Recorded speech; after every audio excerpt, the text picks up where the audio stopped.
So me and JJ watched the Tucker interview. Watch the whole thing? Watch the whole thing, skip through a few parts. Snooze fest at the beginning. You know what, Danny? The first 15 minutes, we did both say that. We were kind of like, boring. I was like, shit, I'm going to put this on to go to sleep. Legitimately? He goes, everybody gather around, hear the history of Russia, which a lot of people are actually, I saw some, some people liked it. BBC, no, but I saw something on the BBC being like, I'm a Russia scholar and this is bullshit. Just people have been, obviously, CNN, if he said, the sky's blue, they would have just been like, fucking can't stop lying. Right. This is a lie factory. But he's also not the most trustworthy guy in the world. I don't think we need to reflexively be like, just because we hate everybody else, be like, yeah, this guy's right about everything. Problem is, I don't know. So you are correct in saying that. Yeah. And I will say that you were also correct that the first little bit was a snooze fest. Oh, real stinker. In 1965. But he kept saying, he kept saying, he goes, do you want to do a TV program or do you want to have a conversation? Sure. So this is what I will say in rebuttal to what you're saying. Yeah. Though. So yes, that is true that he's doing propaganda. He has a side of the story that he wants to tell people. So does America, Of course. Okay. So this is what I want to do is like, I'd like to be able to hear people's sides of the story and then I'll make my decision, right? Okay.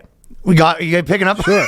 Saying the most basic stuff. Yep. Picking up when I put them down. Yep. My point is when I evaluate, everyone's telling their version of the story, right? And he's telling it more aggressive. But what I'm listening for is just, does that make sense? You know what I mean? So it's like, sometimes like you can parse out what they're saying. Here, I'll give you an example of like, imagine you were talking about like school or whatever. And I'm not saying this directly, but imagine there was like you guy and you go, this guy's like a bully, right? Yeah. And then you go, he keeps beating up this guy, right? And then everyone else goes, well, if we let him beat up this guy, he's going to beat up everyone in the class. And then you talk to the bully and you go, no, I'm not actually trying to beat up everyone in the class. I just hate this guy because he's partnering with my enemy. Right. And then you go, okay, is that true? And you go, I guess that makes sense. And you go, what's your reason he thinks he's going to beat up everyone else after he beats up this guy? And he goes, I'm not. I'm just trying to beat up this guy. And you go, well, it kind of makes sense. Yeah. So I'm saying, so it's the lies to me.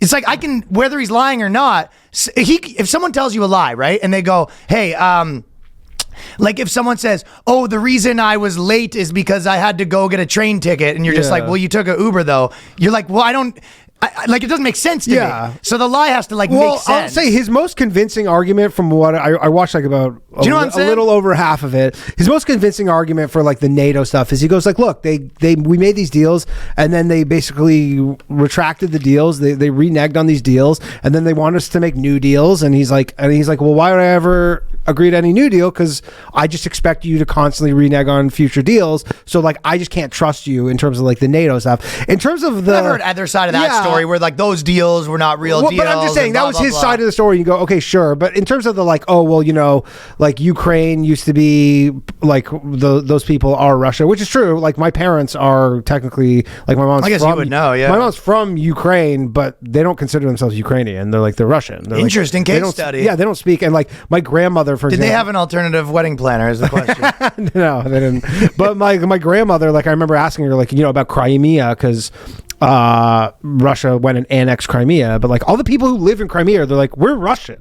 Yeah. We're not Ukrainian, but just the way the borders. Think about how many people in American are like, I'm well, not but it's American, like the same context would be like Mexico and Texas or California. There are people who are like, so what happens in Mexico goes, hey, like these people in Southern California, like they're Mexican. You guys just took our fucking land from us, or like Texas or whatever. Yeah, so, there was a bunch of stuff. And they'll be like, so we're going to take it back. And you're like, yeah, no, you're not. These are the current borders.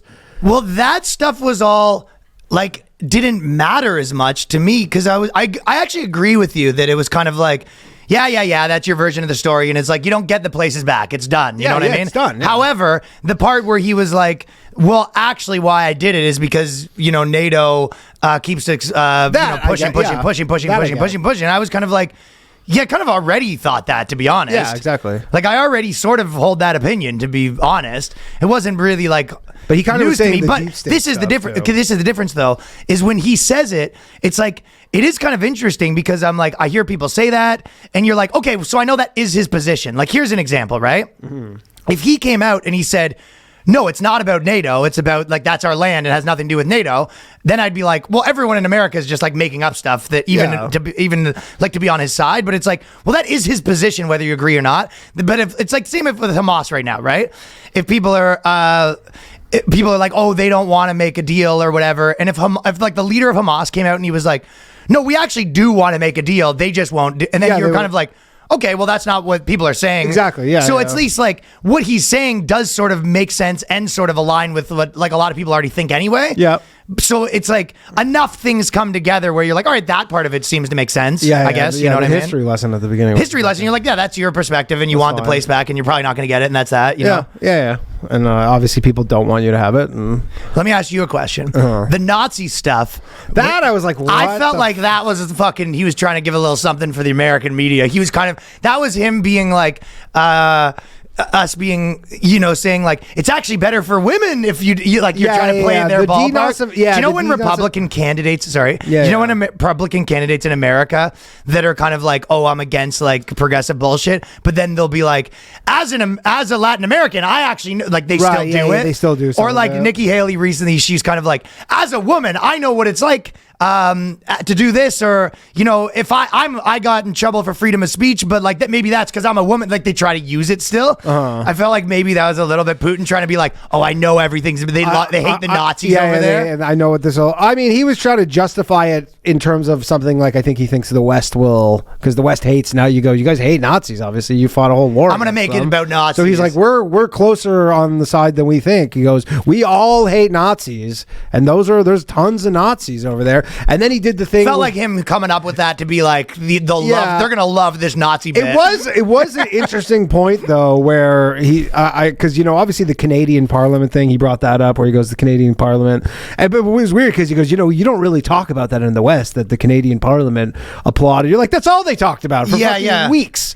It was the hugest story. That was kind of interesting to me, the extent to which like it felt like they are living in a separate world. Yeah. When he said that, he was like, "Oh, this small thing that happened," and he was like, "For one, it was like an accident." Well, like once they realized he was a Nazi, they were like, ugh. Yeah. But I guess he's saying they're so like historically ignorant and like but the one thing that's true where he goes like, what, nobody realized that? He's right about that. Yeah, if you're fighting against the fucking Russians, then you're a Nazi during World War II. But we said that. Everyone said that. I know, but the interesting thing was Zelensky, who was there. Like, he wasn't like, he should know that. Like, look, you're Canadian, you're like, okay, fine. Like, it's a different part of the world. But, like, he should for sure, as a Jewish guy who's the president of Ukraine, should be like, yeah, that's not a good guy right here.